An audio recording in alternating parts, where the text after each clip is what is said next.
हाय viewers, आज आम कवि उपाधिर पार्ट 1 टी देखमु आर एथिरे आम 20टी कवि तांकर उपाधि के ई पाखे लिखाही। तो ई प्रकार प्रश्न कहना होची ना प्रत्येक एग्जाम होते आसे। तो आज आम देखमु 1 ରୁ 20 पर्यंत 20टा देखमु।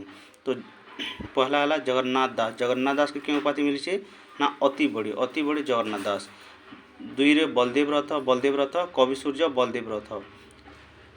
तापरे ई पाखे उल्टा सारला दास के आदि कविर उपाधि दि जाइए। तापर उपेंद्र भंज को कवि सम्राट उपाधि दि जाइए।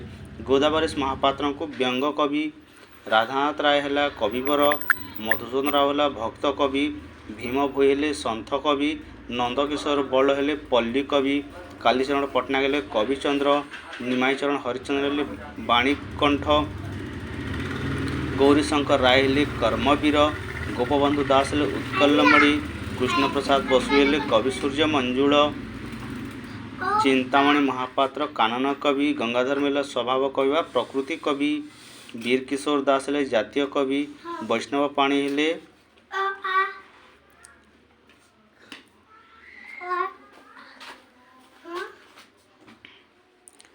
गण कवि और गोदावरी मिश्र को पंडित व गाथा कहुए। भारती सिंह को दरदी कवि बोली कहुए। तो यही प्रकार आज आम 20टा उपाधि आम देखलु और 20टा कवि ना ताकर उपाधि आम देखलु।